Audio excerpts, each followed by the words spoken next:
Hello, everyone, and welcome to English Pod. My name is Marco. My name is Catherine, and today we have an elementary level lesson in which we're going to talk about small talk. That's right. Today we're going to talk to an old friend, and so we're going to give you some of the words and phrases you need to talk about your past or talk about how you have been. So let's listen to today's dialogue, and we'll be back in a moment to discuss it.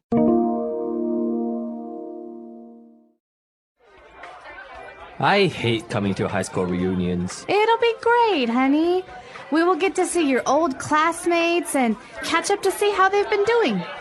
Yeah, I guess so. Oh, look. There's Robert Matthews. Rob! Hey, Bill. Wow. Great to see you. Likewise, it's been a long time. This is my wife, Dorothy. Pleasure to meet you. So, Bill, how have you been? Can't complain. We have 2 children who are in college, and my business is going well. How about you? You know me. I'm a dedicated bachelor. I never married, although I do have a beautiful daughter with Mary. You remember her. We were high school sweethearts. It didn't really work out between us, but I really can't complain either. That's good. Have you seen Frank? I was hoping he would come tonight. You didn't hear? Frank passed away last year. Are you serious? Nah, I'm just janking your chain. He'll be here soon. I saw him last week. He told me he would show up. All right, we're back. So now let's get started with our language takeaway. Language takeaway. The first phrase we have here in language takeaway is a very important one because it is the setting for today's dialogue. We are at a high school reunion. That's right. So everyone knows what high school is, but a high school reunion is when you go back to your high school for a party, maybe 5 years or 10 years after you graduate. So then you meet all your old friends from high school. You talk about, how you have been and just meet up with everyone that maybe you haven't seen in a very long time. Exactly. So a reunion usually happens every 5 years, 10 years, or 20 years. It can happen at different times, but this is important because you can have many different kinds of reunions, like a college reunion or a high school reunion. I've even heard of some people who had an elementary school reunion. Really? Wow. Imagine seeing your classmates when you were maybe 10 years old. I couldn't imagine it. All right, so we're at a high school reunion, and we are there because we're going to meet our old classmates and to catch up and see how they have been. Okay, so this is exactly what you do at a reunion. You catch up with people that you maybe lost touch with. To catch up means to find out about what people have been doing since the last time you talked. So maybe Right. Marco and I were classmates in high school and we haven't talked in 10 years. I say, Marco, I want to catch up. I want to learn about what you do, who you married, where Right. you work, things like that. Right, so when 2 people get together to catch up, maybe it doesn't even have to be a very long time. Maybe you haven't seen your friend for a week. And so you want to get together, have a cup of coffee, and catch up and see how the relationship has been going or how his work. So you want to catch up. So you can say this in a very simple way. Let's catch up, or it's been nice to catch up. That's right. All right, moving on to our next word. This guy, Bill, meets up with Robert Matthews, and they're saying, hey, wow, great to see you. And he answers by saying, likewise. So it's good to see you. Likewise. Right. That means it's good to see you too. So you don't have to repeat everything that person just said. For example, if I just meet someone new and I say, it's a pleasure to meet you, you can say, I could say likewise. likewise. Because I don't want to say, it's a pleasure to meet you too. That's so many words. So likewise is a very short way to say all of those things. That's right. So we were finding out about Robert Matthews, and he says that, he is a dedicated bachelor. So a dedicated bachelor. What is a bachelor, Marco? So a bachelor is a person who is not married, a person who is single. A man. A man. woman cannot be a bachelor. So a bachelor is specifically a man, and he's not married. And we often have a stereotype. That means we have an idea of what a bachelor lives like. Right. You know, he has only beer in his refrigerator, and he has many relationships and no wife. So That's right. So a dedicated bachelor is a person who is not married and doesn't really seem to want to get married or any of this. He wants to stay single. exactly. Okay. And, well, to finish off, this guy Robert lied a little bit to Bill, saying that Frank had passed away. That's really mean. Yeah. But this phrase "to pass away" is very important and something we should talk about. So, what does it mean to pass away? It's another way of saying he died. So But it's nicer. Yeah, it's a lot more subtle and nicer. So instead of saying Frank died, you say Frank passed away. So you could say, last year my grandmother passed away. That's a way of saying that my grandmother died last year. But again, it's a lot nicer way to say. Right, because the word died can be a little bit too direct and too harsh. So maybe saying my grandmother passed away last year, it's a nicer way of saying it. Okay, so that's all the language takeaway you have. Let's take a look at our dialogue again, and we'll be back.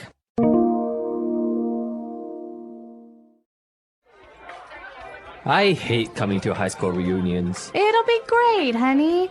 We will get to see your old classmates and catch up to see how they've been doing.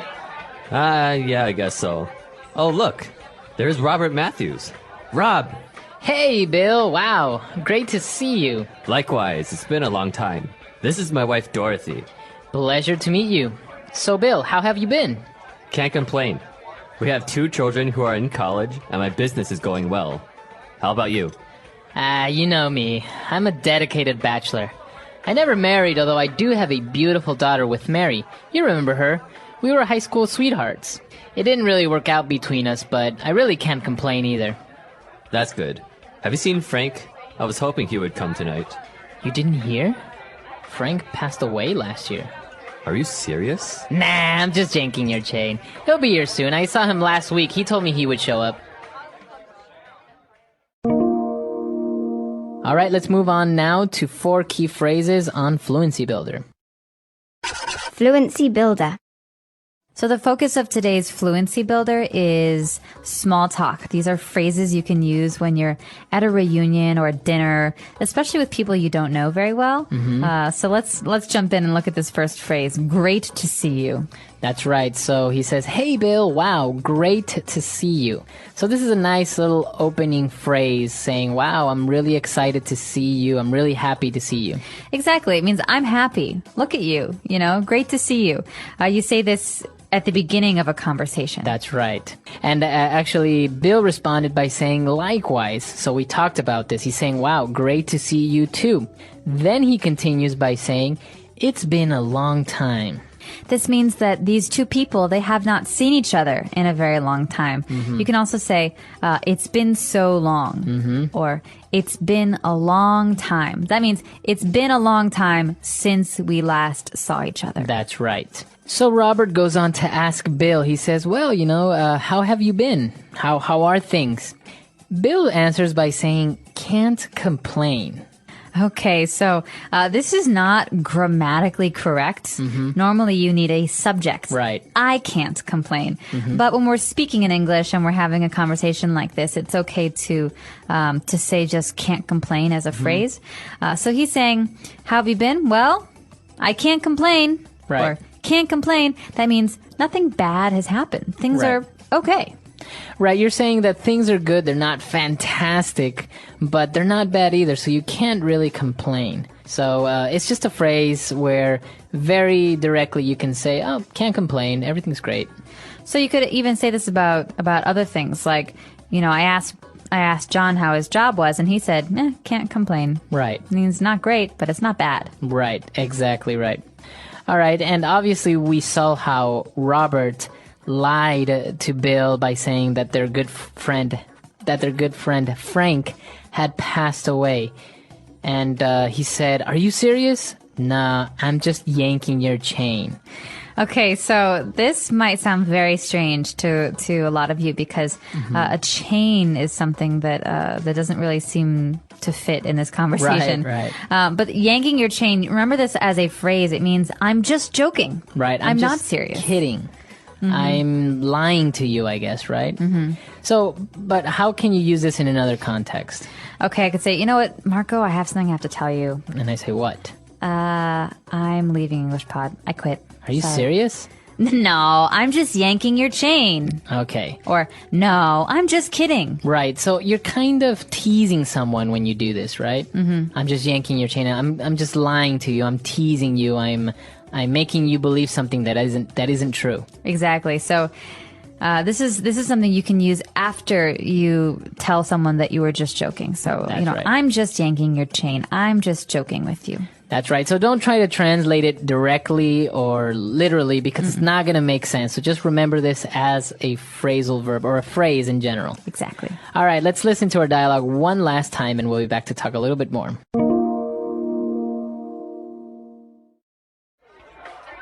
I hate coming to high school reunions. It'll be great, honey. We will get to see your old classmates and catch up to see how they've been doing. Yeah, I guess so. Oh, look. There's Robert Matthews. Rob! Hey, Bill. Wow. Great to see you. Likewise, it's been a long time. This is my wife, Dorothy. Pleasure to meet you. So, Bill, how have you been? Can't complain. We have 2 children who are in college, and my business is going well. How about you? You know me. I'm a dedicated bachelor. I never married, although I do have a beautiful daughter with Mary. You remember her. We were high school sweethearts. It didn't really work out between us, but I really can't complain either. That's good. Have you seen Frank? I was hoping he would come tonight. You didn't hear?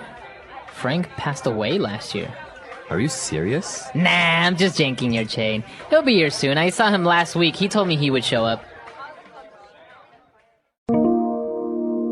All right, so we're back and talking about high school reunions. These are very popular in the United States, right? They are very popular, and I think people often have them every 5, 10, 15, 20 years. But most people don't go to the high school reunion until either 10 or 20 years after their high school graduation. Why is that? I think at 5 years is very soon. 10 years is nice because you haven't seen people, but 20 years is really, I think, shocking because people can be completely different or Right. they could be the same. But it's Right. been, you were 18 when you graduated high school. Now you're 38 years old. You have Right. this whole life that you've had. And so I think it's much more interesting. Yeah, it's very interesting, and I guess people go to these things half because they do want to maybe meet up with old friends that they haven't kept in touch with. I think especially this was very popular before the whole internet revolution. Now everyone's in touch on Facebook and emails, and it's just so much easier to keep in touch. But before, you have to remember that, it was basically by telephone or by mail. So actually seeing a person 10 years or catching up with them was very difficult back then. Yeah, we all see photos and videos now of our classmates, Right. and so it's not quite as surprising when we bump Yeah. into them later. But I think it is still interesting, though, because at least on my social networking websites, there are a lot of people that I don't have connections to. And so I look forward to my high school reunion when I get to see some of these people and kind of find out what they've been doing for the past 10 or 15 years. It's actually very interesting, I guess, when you see how your classmates have changed, how maybe the one that used to be the nerd or maybe not very attractive all of a sudden is really attractive and has like a supermodel as a wife, or how these things work out. Or the high school football captain is now kind of sad and, fat. Bald. So yeah, these are the types of surprises that people look forward to when they go to high school reunions. So a very interesting subject. Let us know on our website, englishpod.com, if your high school in the place where you live, do they have high school reunions or maybe even elementary school reunions? Yeah, let us know. We hope to find out more about you guys' experiences. And until next time, bye everyone.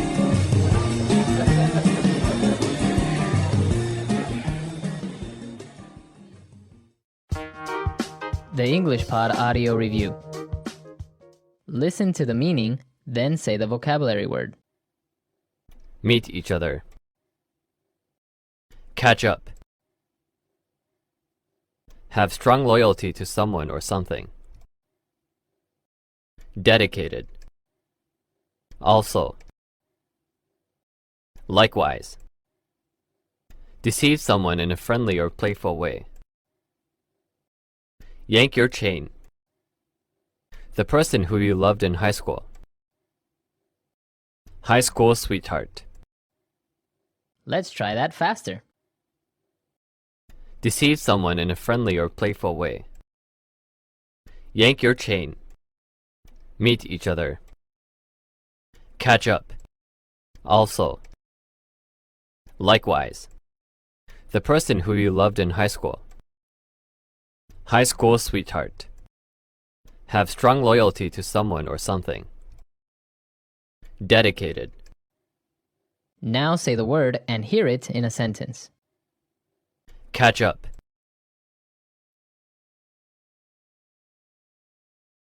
Lisa's back from Holland, and we are having lunch today to catch up. Catch up. Hi, Jonas. I haven't seen you in a long time. Do you want to grab a drink after work to catch up? Catch up. I haven't seen my college friends in a while, so the party will be a good time to catch up. Dedicated. He's a dedicated husband and father. He's a real family man. Dedicated. She's a dedicated researcher of marine biology. Dedicated.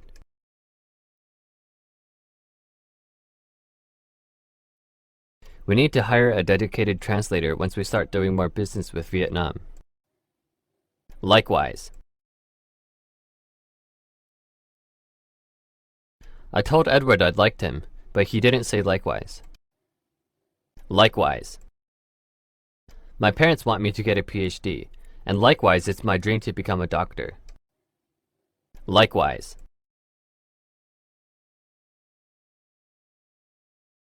I ordered a mocha coffee and a muffin, and Janet did likewise. High school sweetheart.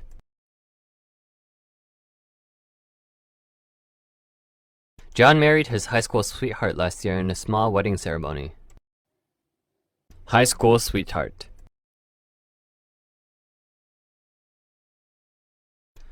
Laurie stayed with her high school sweetheart all through college. High school sweetheart. Robbie and Vanessa were high school sweethearts, but they've both moved on and started families now. Yank your chain. My Uncle Tommy loves to joke around and yank your chain. Just don't take anything he says too seriously. Yank your chain. I hate it when people yank my chain when I'm trying to be serious. Yank your chain. Chill out, I was just yanking your chain.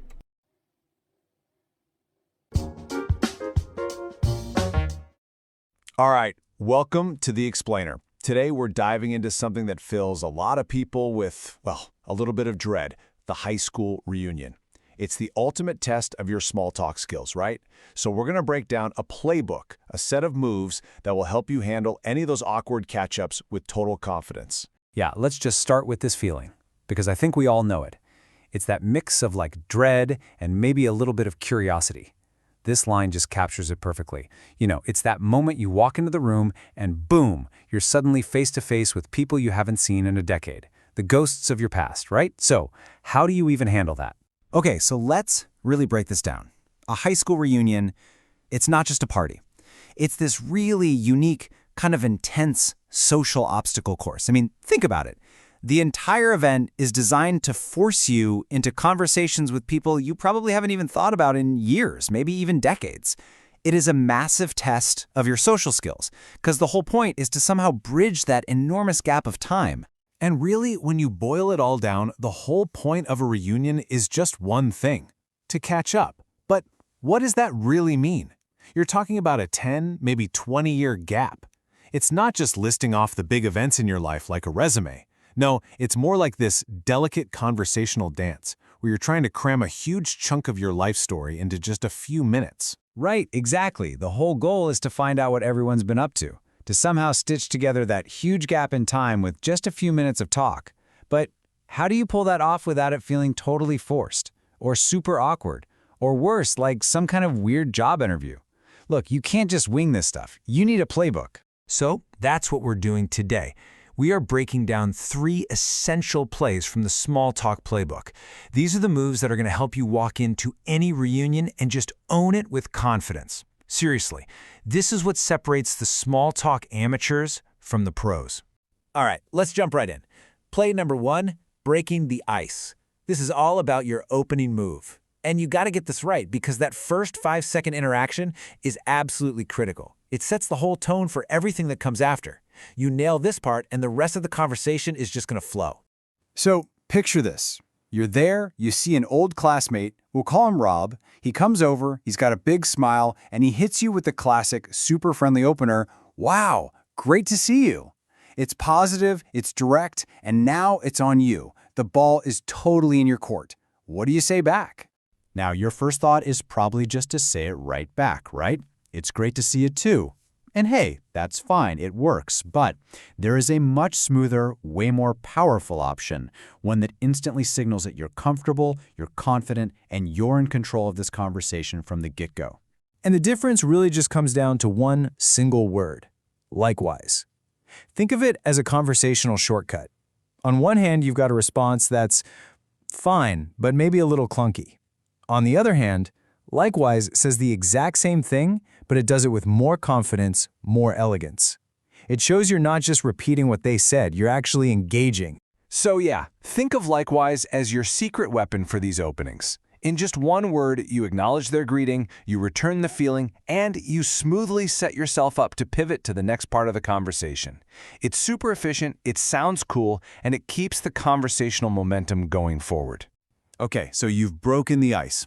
Nicely done. Now we move on to play number 2, which is really the heart of every single reunion conversation, the status update. This is it. This is the moment you get hit with that huge question, "So, how have you been?" You're basically being asked to summarize what, the last decade of your entire life in like 30 seconds? Yeah, no pressure at all, right? You know this question is coming. It's inevitable. But the answer here, can't complain. This is a total masterclass in social nuance. Think about it. It's not bragging, but it's not complaining either. It is the perfect, neutral place to start. And the real power of this phrase isn't about whether you could literally complain about something. Of course you could. It's a signal. It sends the message that, hey, life is generally on the right track and I'm open to sharing a few highlights. It's a warm invitation for them to ask a follow-up question, but it doesn't sound like you're begging for attention. And just look at how versatile this one little phrase is. Both of these guys, Bill and Rob, they both use "can't complain" as their launchpad. But from there, they launch into totally different definitions of what a good life looks like. You've got Bill, the classic family man, and then you've got Rob, the proud, self-proclaimed, dedicated bachelor. You know, even that term, dedicated bachelor, is a brilliant piece of small talk all on its own. It's funny, it's self-aware, and it's a great way to talk about a life choice that for some people might feel a little awkward to explain. It really cleverly frames being single, not as something that just happened, but as an active, confident choice. Okay, so you've got the opening down. You can handle the status update. But what happens when the conversation takes a sudden, really unexpected turn? This is where things get advanced. This is where our third play comes in, deflecting with humor. Because sometimes you're going to have to navigate a moment of real shock or seriousness, and honestly, a well-timed joke is your best friend. Just imagine this for a second. The shock. You ask about an old friend, Frank, and your classmate just drops this bombshell on you. The entire energy of the conversation just changes completely in a split second. Now, the first thing to notice here is the choice of words. Passed away. It's a classic euphemism, right? It's a much softer, more subtle way to deliver news like this. Saying someone died can just feel so harsh and blunt, especially in the middle of a loud, casual party. But then, just as you're trying to process this horrible news, you see it. Your friend gets this little smirk on his face, and the tone shifts again. So what was it? Was it a shocking, terrible revelation, or was it something else completely? And it turns out he was yanking your chain. This phrase is kind of like the ultimate get-out-of-jail-free card for a joke that maybe went a little too far. It's just a casual way to say, "I was just kidding," and it instantly lets all the tension out of the situation. Now, it's a risky play for sure, but when it works, it's really, really effective. So, okay, we've got our plays. Likewise, can't complain, yanking your chain. But that kind of begs a bigger question, right? Why do we even have these plays? Why do these weird reunion rituals even exist at all? Well, a big part of it is the timing. A 5-year reunion, it's often too soon, you know? Not much has really changed for most people. But 10 years? That's the sweet spot. That's when real life has happened. People have built careers, they've started families, they've gone through actual transformations. And then you get to 20 years, that's the real shock factor territory, where you might see someone and they're almost completely unrecognizable from the teenager you once knew. And let's be real, we go to these things looking for those surprises, don't we? There's a little bit of drama to it all. It's this weird, unspoken way we measure our own lives against the people who knew us when we were just starting out. It's a real human story playing out in a high school gym. So in the end, you see that these phrases, these little rituals, they're not just empty words. Small talk isn't really small at all, is it? It's the code.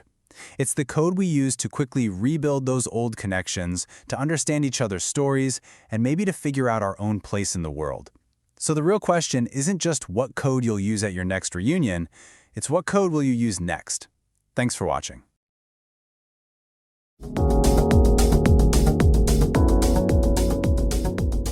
Hello, everyone, and welcome back to English Pod. My name is Marco. My name is Catherine, and today we've got an upper intermediate level lesson for you all about money. That's right. We are going to talk about the stock market. So a very interesting topic, very current as well, because, well, throughout the world, stock markets are not doing very well. That's right, and you may have seen on the television a lot of information about this. So today we're going to hopefully explain some of the things and phrases and words that you've been hearing.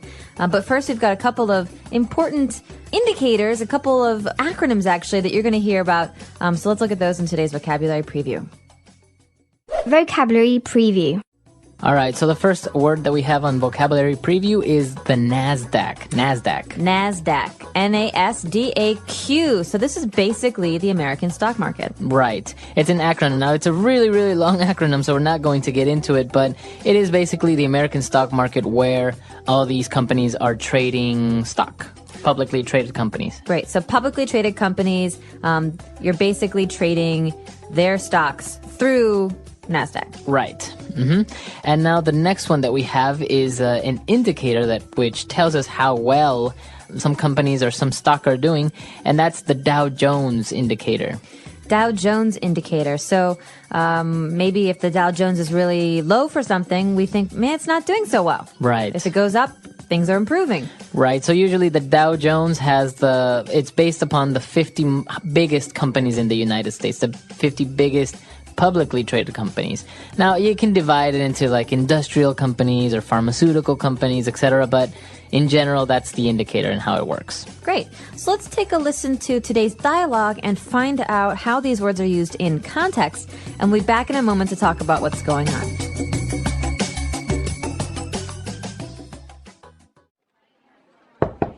Sorry to bother you, sir, but I have some bad news. What is it?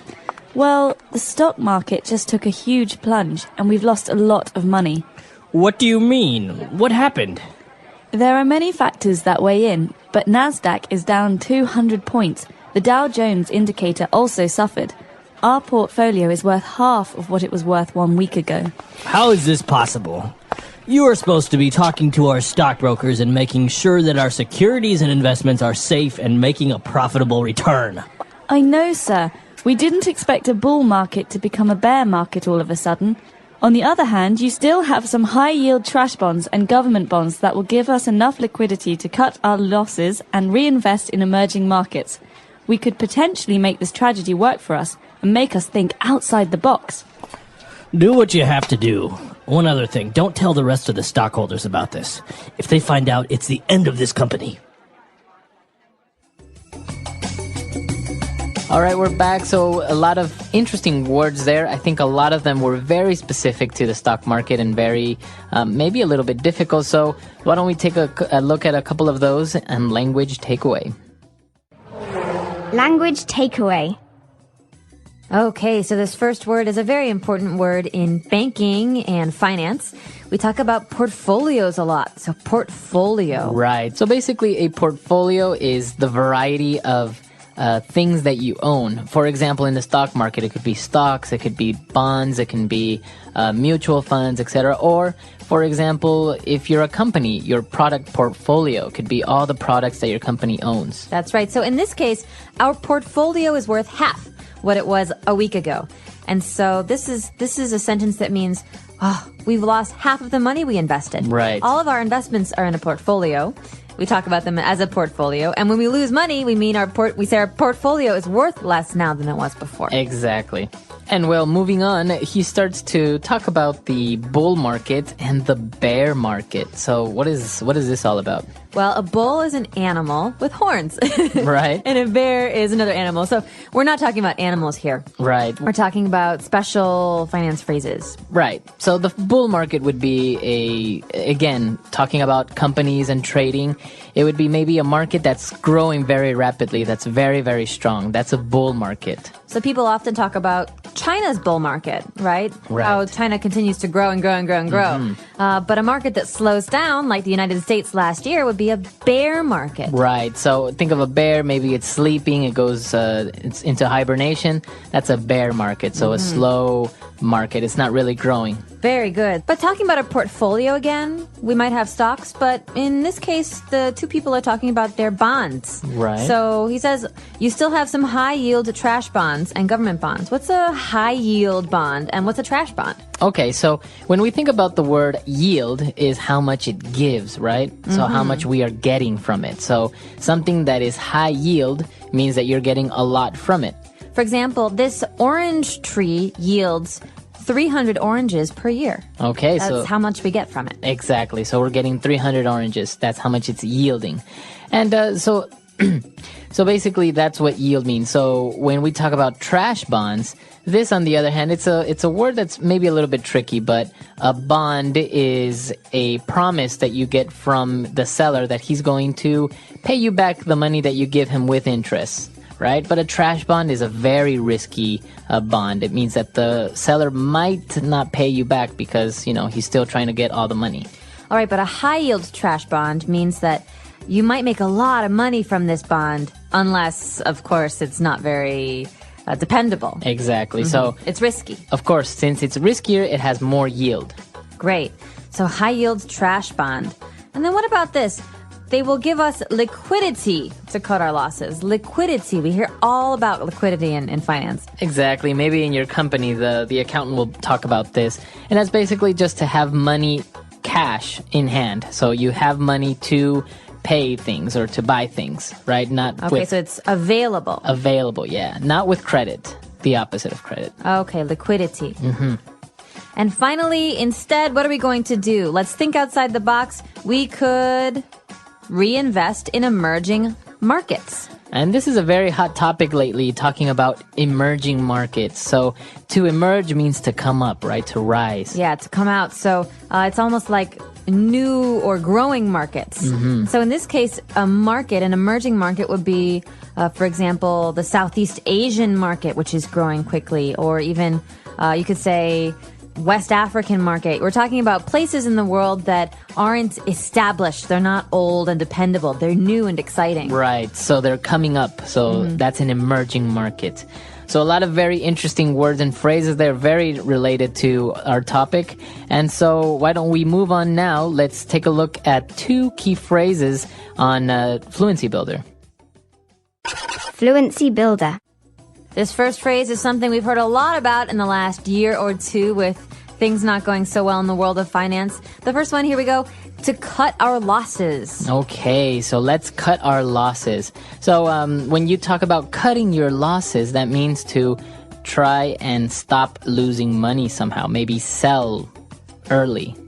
That's right. So in this case, we're losing money. Let's stop now. Let's stop Right. everything. Cut our losses. That means cut them away, forget about them, throw them away, and start again. Okay, so we could say, my business is failing. I'm going to cut my losses, sell the business, and start again. Right. That's exactly it. So to cut your losses means to stop doing something, maybe sell it, and stop losing money. Basically, you accept the fact that you lost it, you can't get it back, and you start again.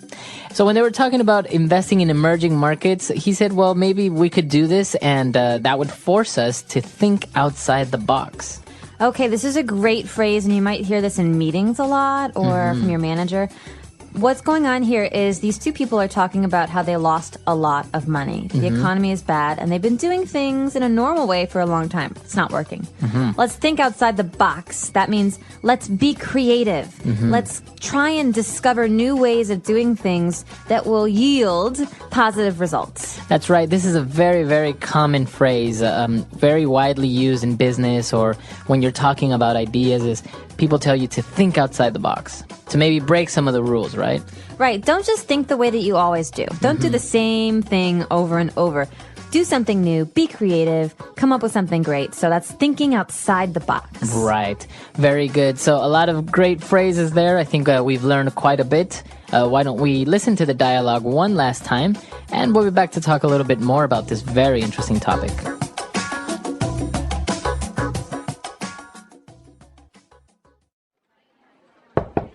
Sorry to bother you, sir, but I have some bad news. What is it? Well, the stock market just took a huge plunge, and we've lost a lot of money. What do you mean? What happened? There are many factors that weigh in, but Nasdaq is down 200 points. The Dow Jones indicator also suffered. Our portfolio is worth half of what it was worth 1 week ago. How is this possible? You are supposed to be talking to our stockbrokers and making sure that our securities and investments are safe and making a profitable return. I know, sir. We didn't expect a bull market to become a bear market all of a sudden. On the other hand, you still have some high-yield trash bonds and government bonds that will give us enough liquidity to cut our losses and reinvest in emerging markets. We could potentially make this tragedy work for us and make us think outside the box. Do what you have to do. One other thing, don't tell the rest of the stockholders about this. If they find out, it's the end of this company.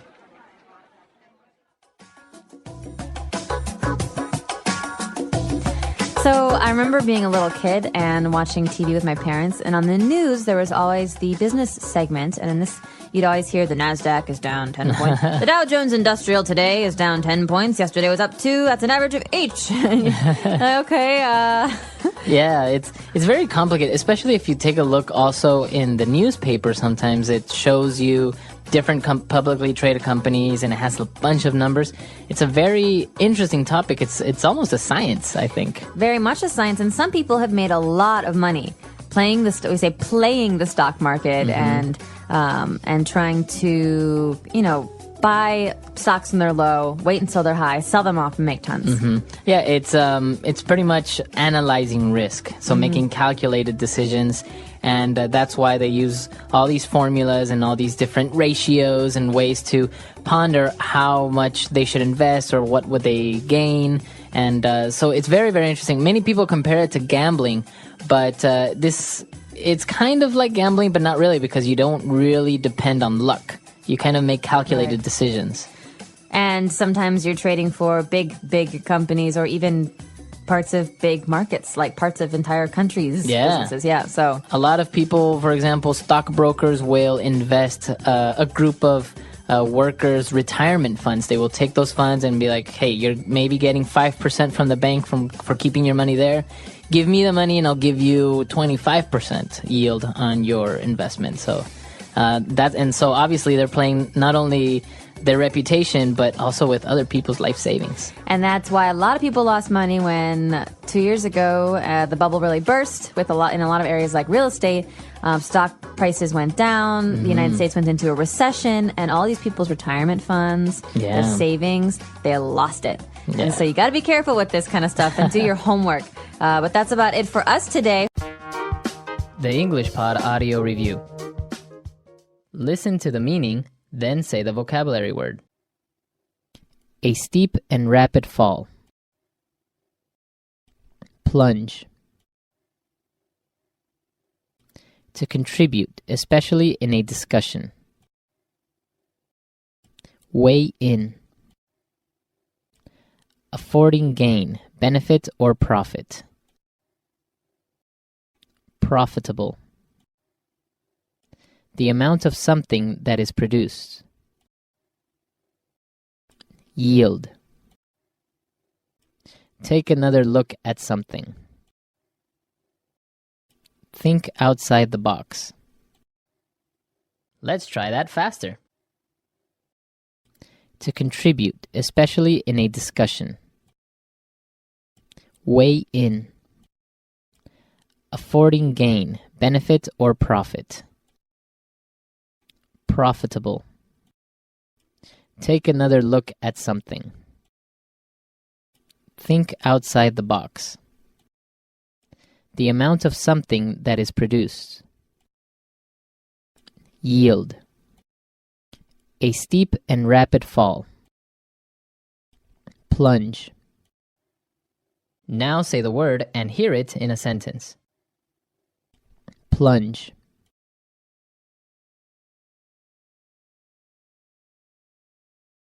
The prices of houses in the U.S. took a huge plunge this month. Plunge.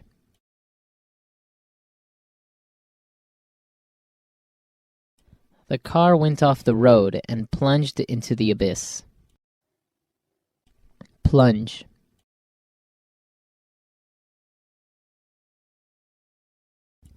The value of our stock has taken a major plunge. Weigh in.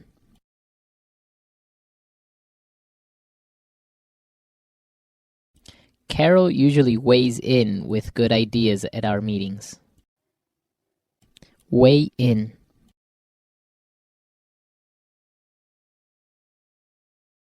Many factors weighed into our decision to fire you. Weigh in.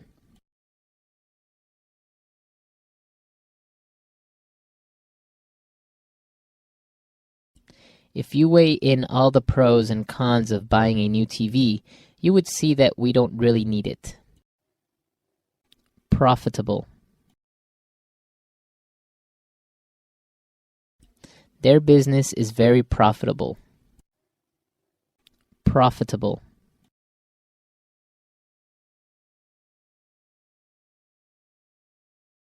I think we can be profitable if we reduce our operational costs. Profitable.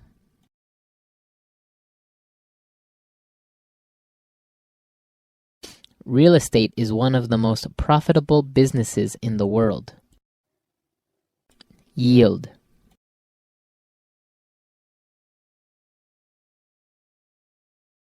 The stock you currently own yields about 10% per annum. Yield.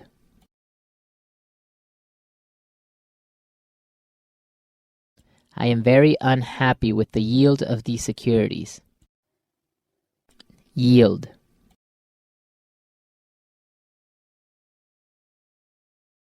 The yield on your securities could be greatly affected with inflation.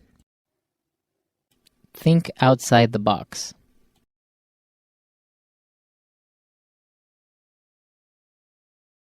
When you have to solve a problem, it's good to think outside the box. Think outside the box.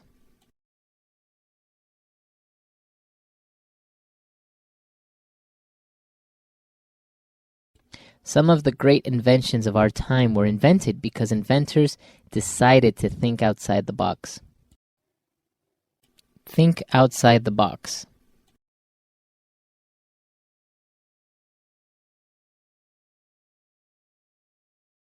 Thinking outside the box can offer a different and novel perspective on things and life.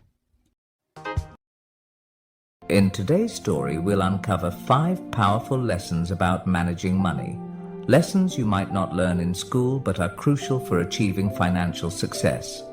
As we dive into Sam's journey, we'll also learn some new words and see how to use them in sentences. This will help us practice English in a fun and easy way. So, stay with us till the end. Once upon a time, in a bustling little town, there lived a 27-year-old man named Sam. One afternoon, he sat on the side of the road, lost in thought. Despite working hard for 5 years, his life hadn't improved. Sam wondered if there was a way to escape poverty and achieve true wealth. As he strolled by a grand mansion, something compelled him to step past the tall iron gate without permission. Little did he know This daring act would lead him to a life-changing lesson about money. From afar, he saw an elderly man sitting on a garden bench with a cup of coffee in hand. This man was Mr. Hayes, the mansion's owner, a wealthy but humble and generous soul. Sam approached him, politely apologizing. "I'm sorry for entering without permission, Mr. Hayes." Recognizing Sam, Mr. Hayes was surprised by his sudden visit but welcomed him kindly, curious to know why he had come. Sam took a seat beside Mr. Hayes and began, "Sir, I've worked for 5 years, earning a decent wage, yet my life hasn't changed. I don't splurge, but I just can't seem to get ahead. Do you have any advice on how someone like me could become wealthy?" With a warm smile, Mr. Hayes replied, "Anyone can achieve wealth, Sam, including you." He continued, "I'll share 5 principles about money that you won't learn in school. Follow these carefully, and I assure you, you'll find yourself on the path to financial success." Eagerly, Sam listened as Mr. Hayes began. "The first rule," Mr. Hayes said, "is to spend less than you earn. This is the foundation. If you don't master this, you can't move on to the other steps. For example, if you make $5,000 a month, set aside at least $2,000. If it's $3,000, save $1,000. Avoid expenses that exceed your income, whether loans or gambling. Even with a 6-figure salary, without this rule, you'll remain in debt." Sam nodded thoughtfully, absorbing each word. Mr. Hayes took a calm sip of his coffee and continued. "The second rule is to have an emergency fund. Life is unpredictable. Car repairs, a leaky roof, or even layoffs can happen at any time. Without an emergency fund, you're forced to borrow or sell assets at a loss, which restricts your options and adds stress. Think of it as your safety net, protecting your finances when unexpected events arise." Sam nodded again, appreciating the wisdom in this approach. "Let's get to the third lesson, which is investing. Now, people like you might feel unsure about investing in a business or stock since you may not have much knowledge. So, the best investment you can make right now is in yourself." Curious, Sam asked, "How, sir?" Mr. Hayes continued, "Take your skill set, whether it's carpentry, plumbing, or customer service. Invest your time, energy, and money into mastering it further. Learn where your boss sources materials or explore ways to market your services better. Use some of your savings to improve your expertise, attend courses, buy tools, or read relevant books." Realizing the value of these words, Sam looked at Mr. Hayes with newfound determination, regretting he hadn't learned this sooner. Mr. Hayes continued with the 4th lesson. "Now that you're gaining skills, it's time to start earning more. Once you've honed your abilities, maybe you'll start your own business and your income will grow. You're no longer paid per hour but earn based on what you produce. The harder you work, the more you earn." The sky was getting darker, yet Sam felt no urge to leave. He was eager to learn the final principle. Mr. Hayes looked at him and said, "And finally, the 5th lesson, create passive income. When you've applied the first 4 principles, you should have extra money. Now, it's time to let your money work for you. You can invest in property, start a rental business, buy a franchise, or research other sources of passive income. Think carefully and choose wisely." "How about it, Sam? Are you ready to take on these lessons?" Mr. Hayes asked, ending the conversation with a gentle smile. Brimming with excitement, Sam replied, "I used to just go to work, save a little, and hope for wealth to come my way. But I now understand that there's a real strategy, and I'm thankful, sir, for the invaluable guidance." Today we learned new words and sentences through this story about wealth and financial wisdom. Remember, learning English can be fun when you practice regularly. So, keep listening, learning, and growing. Make sure to like, comment, and share how this story helped you improve your English. Thank you for watching, and I'll see you in the next story, where we'll continue learning together. The English Pod Audio Review. Listen to the meaning, then say the vocabulary word. Something is usual or expected. Norm. The money that a country uses. Currency. The sum of money required to reinstate. Margin deposit. Taking effect rapidly. Drastically. Very quickly, just a second. Split second. An offer to pay a particular amount of money. Bid. Let's try that faster. The sum of money required to reinstate. Margin deposit. Something is usual or expected. Norm. Very quickly, just a second. Split second. An offer to pay a particular amount of money. Bid. Taking effect rapidly. Drastically. The money that a country uses. Currency. Now say the word and hear it in a sentence. Norm. What's the norm in this company concerning protocol? Norm. This is the norm, so you'd better get used to it. Norm.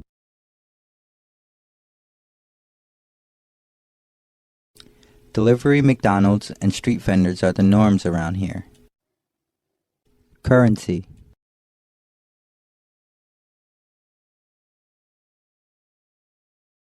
Before I went to France, I had to change some of my Canadian currency into euros.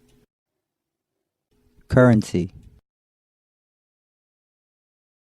What's the currency in this country? Currency.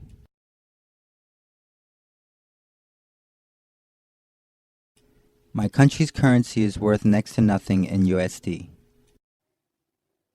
Margin deposit.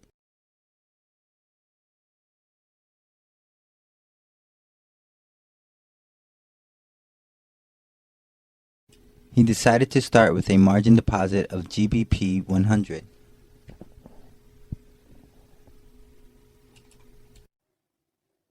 Margin deposit. I can't believe that I can trade with USD 1 million deposit when I've only put in a margin deposit of USD 10,000. Margin deposit.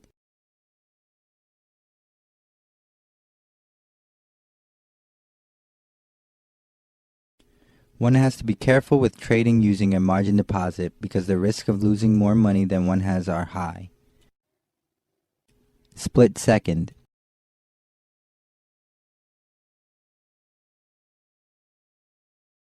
The gang members were closing in on me fast, so I made a split-second decision to run instead of fight. Split second.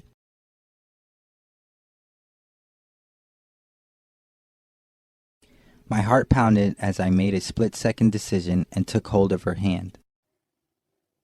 Split second.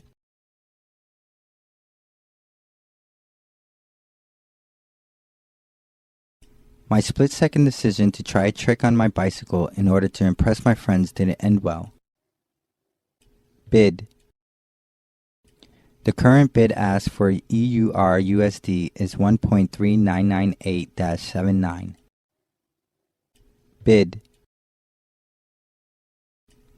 I bought euros at an ask of $1.4235 and sold British pounds at a bid of $1.5001. Bid.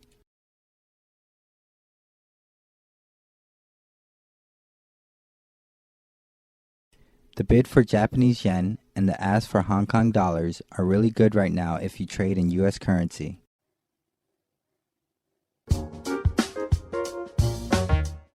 Have you ever felt like you're working hard, but you're just not getting ahead?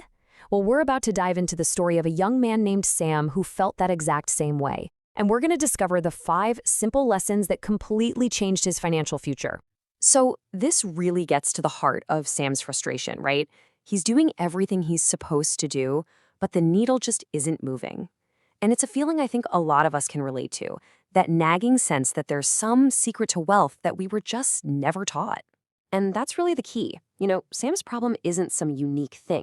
It's a struggle so many of us face. It just highlights this huge gap in our education, doesn't it? We're taught how to earn a paycheck, but not really how to build actual wealth. So picture this. There's Sam, he's 27 years old, just totally lost in thought. He's questioning everything. When?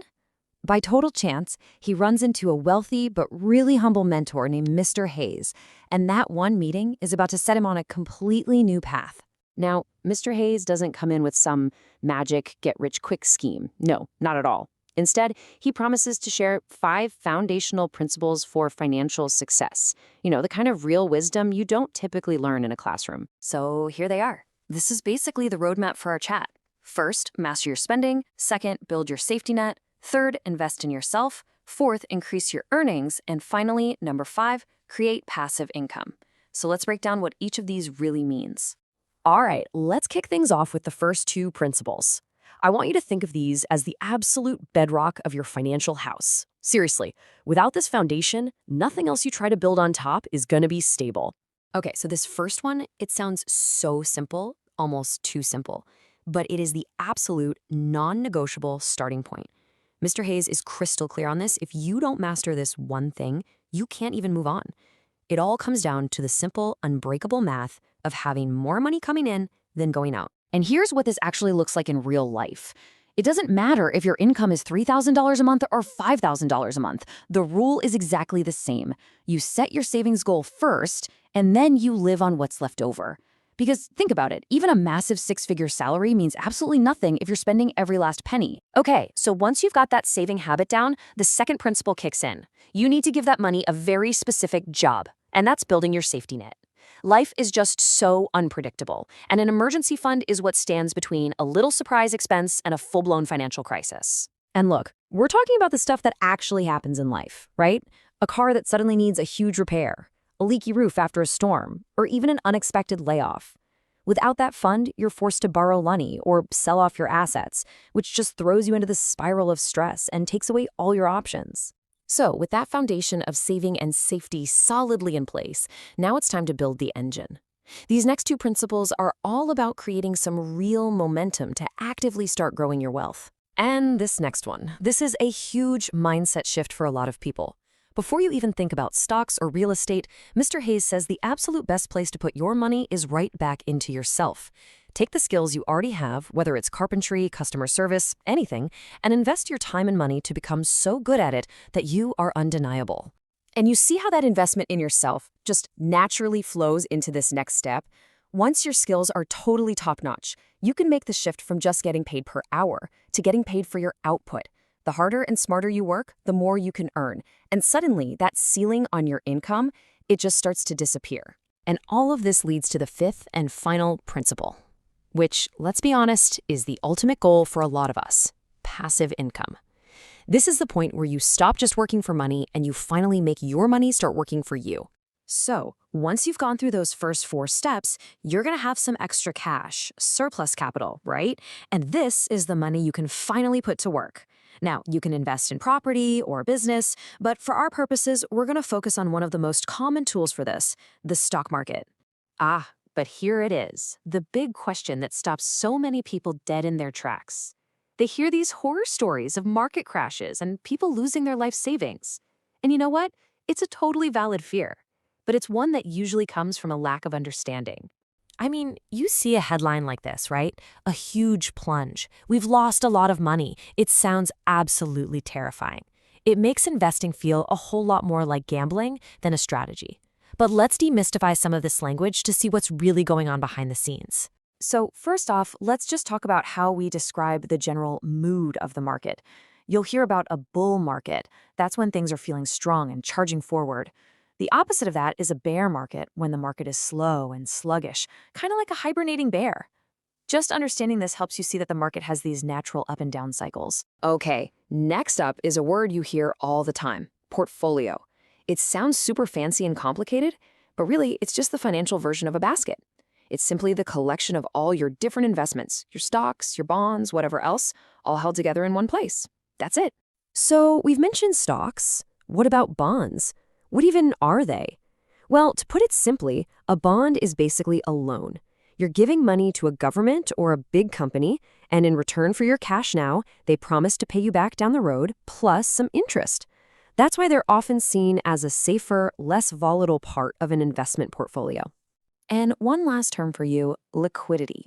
This just means having cash that you can get to easily without having to sell off your investments or use a credit card. Think back to that emergency fund we talked about. That is a perfect example of liquidity. It gives you options, whether it's to cover a crisis or to jump on an opportunity when market prices are low. So all of this whole journey brings us back to Sam. And after hearing these 5 lessons, it's like a light bulb goes off for him. He finally realizes that wealth isn't just about luck. It's not something that just happens to other people. It's the result of a deliberate, step-by-step strategy. So let's just do a quick recap of those 5 lessons. First, you build the foundation. Live below your means and build that safety net. Next, you build the engine. Grow your skills to increase what you can earn. And finally, the goal. You let your money start working for you by creating passive income. You know, Mr. Hayes wraps up his chat with Sam by putting this direct challenge on the table. And now I'm going to leave it with you. After seeing this path laid out so clearly, how about it? Are you ready to take on these lessons?